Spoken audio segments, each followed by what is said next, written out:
The following is rated TV MA. It's probably a good time to lock up all sharp objects.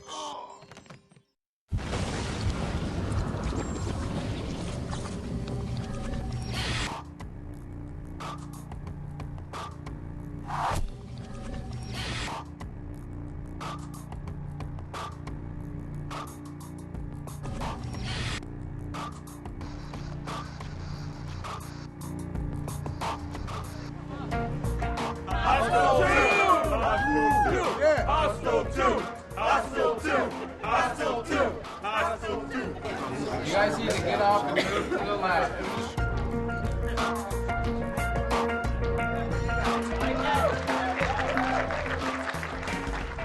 You know, I mean, the goal was really to make a sequel. I wanted to make a sequel that I really thought would be better than the first one. And I said, I'm only going to do this if I really feel like. I remember how I felt coming out of fucking Road Warrior and Aliens. Those to me are like the best fucking sequels. And I just thought, I thought recently, I thought 20 Weeks Later was great. I thought Saw 2 was great. I thought Devil's Rejects is a fucking masterpiece. But I'll never forget how I felt coming out of fucking Road Warrior and Aliens, going that it's like you took the best parts of the first movie and built on it. So glad you guys dug it, man. Did you want to do a Q&A? You want to come up, or should we take some questions? This film had to have been a bigger challenge than the first one because you're establishing all this mystery with the first Hostel. Yeah. And in this one, everyone knows the mystery from the start. They're going in there, and you've got to work even harder, I imagine, to surprise them. Yeah, it's really difficult. It's really difficult to come up with new scares. And that's a great question because it's really tough. Because with, for the sequel, obviously you want to give everyone what they're there for, which are those fucking, the gore scenes. But you also got to do it in a new way, and you got to.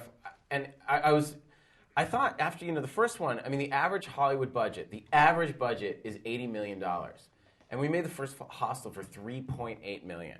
So we figured, oh fuck, this thing makes $10 million. First of all, it comes out in theaters, it'll be great. It was so violent, it's like, well, if it makes $8, $10 million, that's like a home run. And then opening weekend, it did almost 20, and it knocked out Narnia. And it was like, holy fuck, everyone else is as sick as I am. It's awesome. It was very gratifying. So I said, you know what, if I'm going to do a sequel, I've got to do it right now, and I've got to make it great. And I watched, I really watched what worked about the first one and what didn't. I saw the movie probably 100 or 150 times with audiences around the world. And obviously the kids, the Bubblegum Gang. Those kids are so fucking funny, and everybody loved that the kids just don't give a fuck. And they don't work for they'll work for you if you fucking pay them, but they'll also fucking kill you if you don't. So I like that the kids, everybody kind of loved that the kids weren't afraid of anybody. They'll fuck with the tourists, they'll fuck with the organization. They just fuck it up for everybody. Also, stuff like the eye-gasm, the goo, the eye getting cut out. Everybody loved those big gore moments. But really that scene with Rick Hoffman, the American businessman, where he's like, how'd you do it? Do you fucking do him fast? Do you kill him slow? What do you use? Use a fucking knife? Use a gun? And, that scene tended to kind of disturb audiences around the world more than any other scene in a movie. And there's no gore, no scary music, no scary sets. It's just like a guy, two people talking in a locker room. And so everyone would say, I want to see a whole movie about that guy. And I'd say, I want to see a movie about that guy too. And I almost thought, well, what if I completely remade Hostel as Hostel 2 just from his point of view? We see him in his life. And then at the end, fucking boom, Jay Hernandez shoots him in the head. And I thought, all right, well, I can't do that because everyone knows how it ends. But I can explore that world. And I wanted to get deeper into the psychology of these guys and why they do this. And I thought, you know what, if I can tell, now that we know what's going on, we can kind of take a step back and sort of watch Jay's story, watch the girls, knowing where they're headed, and also watch these guys. And I thought, if I can get everyone to like the guys, and I'll fucking go to Richard Berge and Roger Bart. I mean, these guys, I fucking love them. I mean, give it up for those guys. They were fucking, come on. Fucking Roger with a dick. They were awesome. And they're so fucking funny. And I never watched Desperate Housewives, and I had no idea they were both on it, because I'd never seen a single fucking episode. They were just so great in their audition. I thought, if you can get the audience to like these guys, even though, yeah, they're fucked up and disturbed, if you can get the audience to empathize, to be like, no, don't do it, do the right thing, then the last 20 minutes will fucking kill. And really, the whole movie is a fucking build-up to the castration, It's like, you got to get everyone carrying. That's it. I mean, that's what we have. It's like, it's like, and that was my argument with, kind of with the MPAA. I was like, please, we got to keep it, because if people sit through the movie and they don't have that, then they're going to fucking, hang me upside down, bleed me in a bathtub, and then castrate me. So, how about Lauren? I wasn't here during Heather Matarazzo scene. How'd you guys like that? With the Mrs. Bathory. How fucking great is she? Heather was so brave. It was really the reason that she And obviously there's spoilers for people watching this on FEARnet.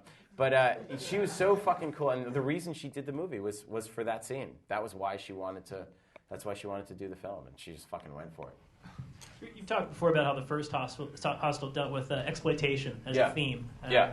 What did you feel the theme was that you were tackling in this one? Well, there are a number of themes. I mean, I think it continued, obviously, the theme of exploitation, but sort of the theme that I went deeper into is the price of life. You know, in the first one, these guys are making fun of the hookers in Amsterdam, and then they effectively become the hookers in the window. You know, they're talking about going and buying and selling these girls like a piece of meat, and then they become the very thing that they were, you know, exploiting and objectifying. So in the sequel, I love the idea, you know, the bidding montage, you know, the kind of eBay-style bidding. I like that these guys, basically, that they buy and sell the girls, and then they get bought and sold. That's you know, that's what happens to Stuart. They're all complicit in it, and it's just really, you know, it's one of the themes, obviously the exploitation, but really about the price of life and the way people behave and the way they, you know, I mean, they're the kind of excuses that they come up with, how they think that this is just primal human behavior. But if you look at areas in the world where there's chaos, people go berserk. So they use that. Well, what song is that? Phone's on vibrate, please. Should we take some questions from the audience? Questions from the audience. Guys, right here. Is that what people will be seeing in the theater? And is there going to be like extra additional, obviously, for like the DVD? But you were saying they had to cut down some of the stuff. There wasn't enough cock for you? You want to see more? No, bigger. That's a lot of cock. Bigger. That's more cock than all the Harvey Keitel movies combined. Let me just say that. No, that's the theatrical version. That's it. That's what's going in theaters. I mean, you guys are horror fans, and you know you're here because of FEARnet. But think about the fucking Walmart motherfuckers in Middle America, and like the moms that are going to take their kids, thinking, "Oh, it's just another Disturbia." They're going to be fun. I mean, they're going to be people. I think people will be genuinely shocked at the amount of cock and balls in the film, which I think is awesome. If there's one complaint I heard from girls more about the first one, they're like, I love the first Hostel, but there's so much female nudity. Did it have to be so much? And I had booked guys to be naked in the first one. They all canceled. I fucking swear. The spa was going to have nude dudes. So this time I was just like, well, there you go. Nude dude. Fucking full sausage. But because they're in an art class and they're sketching, suddenly like, you know, that now I'm not objectifying him anymore. It's like, if you just had a nude guy standing there, it'd be like, oh, he's exploiting them. But somehow you put a sketch pad in the actor's hand, and you're like, oh, no, it's art. It's okay. So that was my point, just basically like, oh, go fuck yourselves, all the people that complain. Yes, sir, you can just shout. I can repeat it. If you. I have a question for you. I'm a queer horror movie fan. And I read your in Fangoria. I know you got a lot of criticism. Are you a fan of queer horror or a queer horror movie fan? I'm a queer horror movie fan. Oh, okay, because I'm a fan of queer horror as well. No, but I read in Fangoria. I know you got a lot of flack in the first film about it being homophobic, which I personally didn't see. Yeah, I didn't see but it. I was wondering, and I read your response that you published, and I know you got a lot of flack for that too. Sure. I was wondering if any of the lesbian overtones in this were a response to the criticism that you received, or if that was just sort of... No, the lesbian overtones is a good question. If everyone heard him, if there was in Fangoria, some guys like, your characters use the word fag and gay, and they're homophobic. And I'm like, actually, I can't stand it when people talk in a sanitized, politically correct way. And I know so many teenagers that use the word gay all the time. And like, when you're with your friends, you're not fucking politically correct. You say shit, everyone acts in public, you're like, you fucking don't be a fag, come on. Like, you don't say it that way, it's just stuff like that. And that's how I wanted to show guys, that sect of guys. I didn't want to I just couldn't believe with all the fucking blood and guts that someone was like focusing on that word, you know, and obsessing. So I wrote back. Normally I let that stuff go, but I wrote back. I was like, you know, this is so ridiculous. The whole movie is a comment on this. Actually, the torturer guy says that I had seen, when I was in film school, funny story, when I was in film school, there was a kid I went to film school with, who one day in class was like, well, you guys know that homosexuality can be cured. And we're like, excuse me? He goes, yes, through Jesus. And we're like, okay, let's hear more about this. He goes, I know. He goes, no, I'm not kidding. I know recovering homosexuals. And we're like, we want to meet these people. He organized a forum. This is at NYU in Greenwich Village in New York City. And like 800 people showed up, and he had these people that were like, I was living a life of homosexuality, and I found Jesus, and now I have a wife, and I'm happy, and I lapse every now and then into homosexuality. But, you know, it's like you're totally like, oh my God, these poor people just fucking suck a cock, dude. You'd be so much happier. Like, you just thought, it's just like, we saw these people on stage, and basically all the people, like all 800 people who were like ready to kind of kill going in, just felt sorry for these guys. And that's why I made that guy, sort of Josh has this moment, all his friends, and I was made a comment because all these friends are going, quit it, you fag. And I thought, well, what if Josh actually kind of maybe was gay? He would never, certainly his friends aren't making it any easier for him to come out. And then he kind of has this confession with a guy at the bar who, freaks him out, and he's like, look, I was once like you, but now I'm married and I found the correct path. And I basically based the Dutch businessman who goes in and drills guys. I'm like, I based that guy on guys that I'd actually seen. I found out years later, I ran into this guy. I was like, whatever happened to those recovered? Did they relapse into homosexuality again? Or were they? And he's like, no, one of them stabbed a guy at a bar. And I was like, oh, man, it was like a truck stop, weird thing. I was like, oh, these guys are just angry and frustrated, and it was sad. So that was kind of where it all actually came from, a real place. And then people were like, just went after the word fag. And I was like, oh, you can't win. So for this one, I kind of wanted the two movies to parallel each other. We're going to see the guy's side and then the girl's side. And I just liked the dynamic between Axel and Beth. And I like that Whitney's the wild one, Lauren is the virgin. And Beth is kind of the nice, sweet girl, but she's kind of getting drawn into the mystery. She's kind of really into this girl. Like, almost, it starts sexual, but she's never done it, but there's something so captivating and beautiful and mysterious about her. But it was really done more to parallel the first movie and the scene that Josh has with the Dutch businessman, more so than in response to the guys in Fangirl. But I'm glad you enjoyed the film. Yeah, I thought a lot of the criticism was unwarranted. Yeah, but you know what? When you put yourself out like there with a film like that, people were like, oh, he's misogynist. It's like if you kill someone, and oh, he's homophobic. And it's like, I'm just making. I mean, I think a horror movie provokes discussion, and I don't want a horror film that's going to play it safe. I mean, if there's one thing, it is a risk leaving your main characters for 10 minutes to focus on the two torturers. I mean, that's a big risk. And the studio, when they read the script, they go, you can't fucking do this to girls. And I was like, they're like, you can't. They're like this, and that's the response I had on Cabin Fever. That's the response I had on Hostel. That's even the response on Thanksgiving, which Robert and Quentin loved. But people read it and they're like, "What? You fucking have a girl landing on a trampoline in a split with a boy?" I'm like, "Yeah, a guy fucking a turkey. Like what?" I'm like, "That's what I want to see in a movie." So, but I think it's okay. Like I expect to, basically I want to make the films that I really believe in. Everything is very carefully thought out when it goes into the story and when it goes into the film. And if people attack you, that's part of it. I don't do it to provoke, I don't do it to, it's like easy if you just want to set out and offend people. I want to make people think and spark discussion, but it's always going to happen. So I'm rambling. You, sir.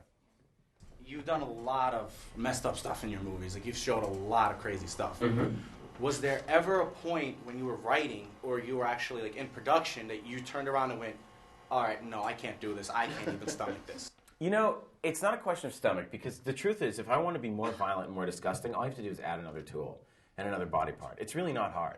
If you want to be more like sick, but the trick is, how can you make a movie that keeps everyone on the edge of their seat wondering what happens next and get people really invested in the characters and make a scarier, creepier, better film? I mean, if I want to be more gross, it's really not that hard. You can, and then when I'm editing, when I film this stuff, I shoot everything. Like, there were a lot of close-ups of the dick being cut and this and that, but it's like cooking. If you put too much of your favorite ingredient in, then kind of the whole dish isn't as good. You got to have like just enough. It really is like that in the editing room. You're kind of balancing. It's got to be that way with music and the photography, and I want everything's at the next level. I want it to be the next level of depravity, the next level below in the factory, the next level of sickness, next level of perversion. But I didn't want the factory to suddenly become so super fucking high tech it was a different movie, So everything just has to be done. So when I'm shooting it, I film everything, but at the end of the day, really, it's in the editing room that even like too much gore makes it silly, and then sometimes you're watching it and there's not enough gore. So but if it takes me out of the story, I won't do it. I want everyone, even with Lorna's torture. That's why, like, if I had filmed Lorna's torture the way I shot Josh, I mean, like, the point of Josh was that it looked and felt like an Al Qaeda video. It was like horrible. It was so real, and you see the guy's POV looking over the tools, and it's like you're there in the room, and it's raw and it's sick. If I had done that with Lorna, I don't think anyone could watch it. So I filmed it in a very stylized, operatic, almost Dracula kind of way. With this woman who looked like a vampire. I mean, it was very purposely done, because I think that when you have girls going through it, it's like the difference between hunting a lion and hunting a deer. Someone kills a lion, it's like, oh, that brave hunter. And if they kill a deer, they go, why'd you kill that poor deer? That's so mean. So I know that. So I had to kind of pick my moments of how I wanted to shoot that stuff. It's like with Whitney, we see her face get fucked up with a saw, but then it's really about Todd's kind of meltdown in the elevator. And then when Stuart goes in to finish her off, he's going in there to finish her off. And I think it's more powerful to him to come back with a bloody necklace than rather than just see him just beating her face to which we've kind of just seen, that to me is just like, I would want to know, oh, fuck, what happened in that room? Okay, we just got a gore moment, and I know I'm giving the audience one a few minutes later, so that one we'll do off camera. Or like the kid. Does anyone really do you want to see that kid shot in the head? I don't. And I filmed that scene like almost like a very, very realistic, just no music, no nothing. It's that I think is the most disturbing scene in the film, and it's off camera. And so I know that the audience doesn't want to see that, so you just have to pick. But I know that everybody wants to see her fucking grabbing the cock and throwing it to the dog, and God bless the ratings board for that. Yes, sir, in the center with the glasses. Beth is the main female character? Beth is the main female character. I think the best part of that film is her. Like, I understand what you're saying with when you're going to the second film, how you wanted to do a parallel of the first one and sort of look into the motivations of the torturer. But I thought, when I was going to this film and we see the Jay's character die. Yeah. Like in my mind, I always put myself in the victim when I'm in a horror film, so I get really scared. I'm thinking, there really is no way out of the system. Yeah. And yet you provided, with her character, the only exit strategy that's available is she happens to become part of the system. Yeah. Is that something you really thought about? You were like, I want to try to come up with another way out of this. Yeah, because I thought, if you're having, we can't just have that's a good question. Everyone asked you, talked about the strategy of Beth getting out by buying her way out. I thought it's the ultimate capitalist move. It's whoever has the most money wins. And she speaks their language, and she gets their attention. And I thought that Lauren German did a fucking great job. You saw the Texas Chainsaw Massacre remake. She was the hitchhiker who fucking blew her brains out in the back of the car. And you know what I mean? Like, she's in it for 5 minutes, but everybody in the room knows exactly who I'm talking about. She's got that intensity. She's kind of the best kept secret in Hollywood. She's amazing. And she came in and was so sympathetic, and you really kind of start to get to know her at the fair. Like, that's where you're like, oh, I really like this girl. She's got a very sweet quality about her. And I thought about it, and I thought, okay, well, we can't. I wanted the same adrenaline rush ending as the last one. I wanted everyone fucking cheering and stomping and going, no fucking way, how the fuck, That's what I wanted. But I thought, we can't just have someone escape, because if we're going to really play this realistically, after Paxton escaped, there's security improvements, man. There's fucking cameras, and there's, like now the fucking doors slam, and they control everything. They control you getting in, they control you getting out. There's guns, there's armed guards. They're like, and I thought, okay, if you're putting girls in, and we really set this up basically like a maximum security prison, I wanted everyone thinking, how in the fuck is she going to get out of this one? I wanted everyone thinking, there's no fucking way out of this, and because, I killed off Pax in the beginning, everyone thinking, all right, well, he fucking killed off Jay Hernandez pretty quick. He might waste this girl. Like there's a feeling like they can get to you anywhere, and any character can die at any minute. But yeah, no, I thought that was the ultimate revenge. Like, they paid for her, they were bought and sold, and she's like, all right, fine. And she fucking throws the trump card, and that's it. I'm glad you love it, though. But yeah, she's really kind of the heart and soul of the movie and carries the last third. I'm sorry, well, you mentioned recently, I think, that you really can't see a Hostel 3 simply because of the way this film went for you. Yeah, I don't think, for me, I fucking hate, I really fucking hate Godfather 3. I really fucking hate, I wish there was no Mad Max Beyond Thunderdome. I really did not like Alien 3 at all. And I saw Spider-Man 3 and I went, fuck, what happened? I had such high expectations, Like, I think unless you can do Return of the King, don't do a fucking third movie.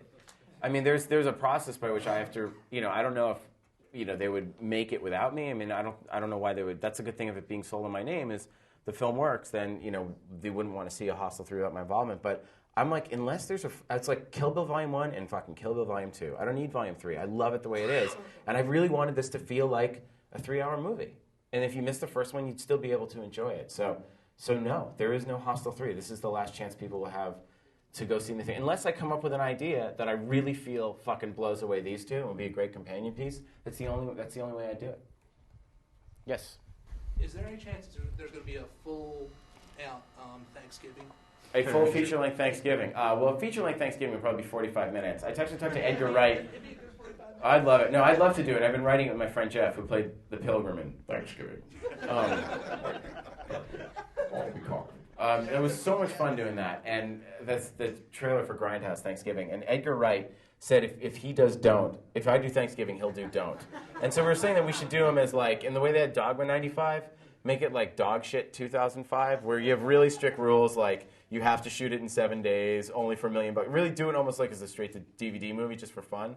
And one take, no rehearsals allowed, and everyone in high school has to be at least 25 and older.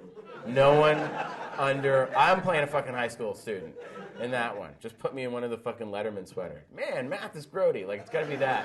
That's what I want to do. So it's kind of one of those side projects that I'll do between movies. Do I like serious movies or silly movies? Honestly, I like them all, and I like them as long as they're well made. You know, I love Peter Jackson's Splatstick because it's so fucking funny, and I love Evil Dead 1, which is serious, and I love Evil Dead 2, which is hilarious. So it all depends on the filmmaker. As long as it's creative and inventive and it's good ideas, you know, that's what I respond to. Really, genuinely. I mean, I know it's honestly like Robert Wise's The Haunting is fucking rated G, and I love that movie. And I love the Japanese version of The Grudge, and that's PG-13. So as long as something is well done and has really inventive, creative ideas, and it scares me, then I'm all for it. A couple more, and then we'll do some poster signs. Yes, in the middle. Cabin Fever, Hostel 2. 3 of the most maybe shocking movies I've ever seen. And thank you. I think the last one that shocked me is I told this guy the last castration I saw was Caligula. Wow, that's pretty good. Yeah, it's a good one. Caligula. Cannibal Ferox has a pretty good one. Nice. Cannibal Holocaust has some good castration. So you did castration research for this film? Yeah. My question is, an adult like me, I still get shocked. Those 3 movies still shock me, still make me say, if I want to see this movie, if I'm going to see this movie on DVD, I gotta be up for it. What movies shock you, even today or at all? Well, there's some movies that are, like Bewitched, that I think are just so shockingly bad that I just can't understand how it happens. Like, how does that happen? That, there are movies like that genuinely shock me. But I think that, for me, there are movies like movies that you don't expect, like Gus Van Sant's Elephant. I was so disturbed and upset after I saw that movie. Pasolini's Salò is a really fucking disturbing film. And there's a great film that really influenced these early 70s Italian movies, a film called 2B20 by Fernando De Leo. My fucking jaw was on the ground. This movie had these 2 most popular Italian actresses of the 70s, Gloria Guida and Lily Carati, and they're just having fun in Rome, and they're just teasing guys, and then they fuck with the wrong guys, and these guys don't like it. And the ending is so fucking horrible and brutal that when the movie came out, every print was pulled from the theater. It was completely recut, and Raro Video and Nocturno Magazine did a DVD of it. It's one of those movies, you watch it, and it's just genuinely shocking, but I fucking love it. I watch it over and over. So those are the films that check me. One more question. Are we? Yeah, probably 2 more, because we got a lot of hands and I can't pick. You start in the front. I'm a huge fan of your movies, but more than anything, I like just the way you compile your DVDs, because you have 4 commentaries on every one, which is really good for me as a film student. Thank you. Well, you're the one I made them for. Because everyone else used to fucking complain. The funny thing is, they're like, "Why does he do so many commentaries?" I'm like, the real question is, why do you fucking listen to all of them? The whole point is that you should have the DVD for 10 years and can always find something new. Exactly. And then behind the scenes that your brother always Yeah, my brother Gabe. He's a kick-ass behind the scenes, yeah. Yeah, he does. He does great.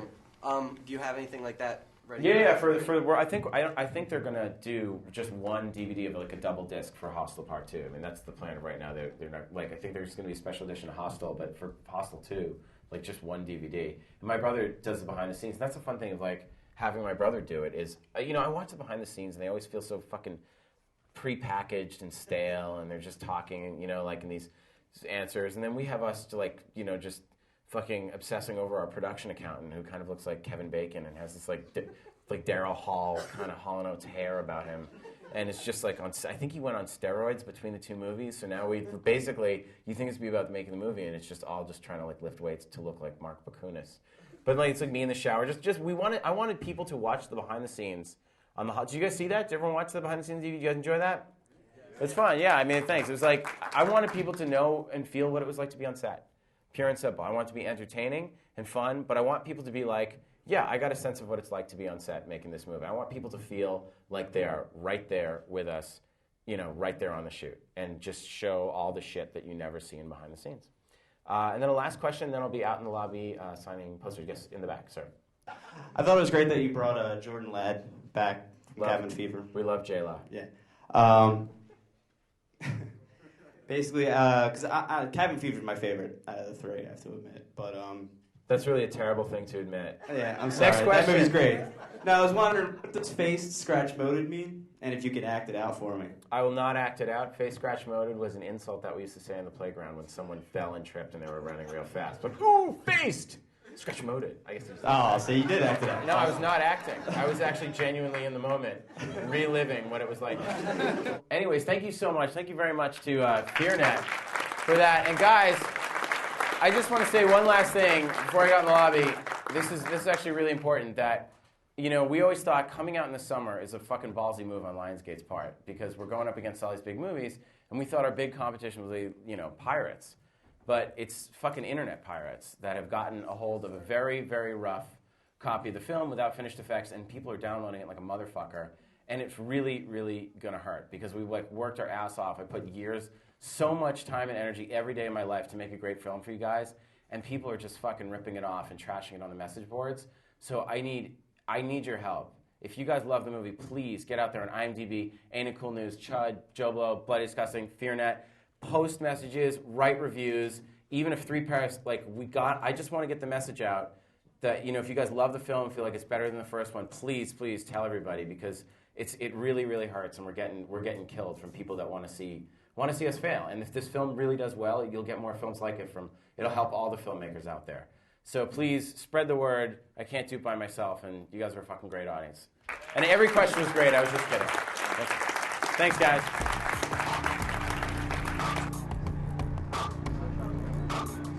Very cool. Did you like it?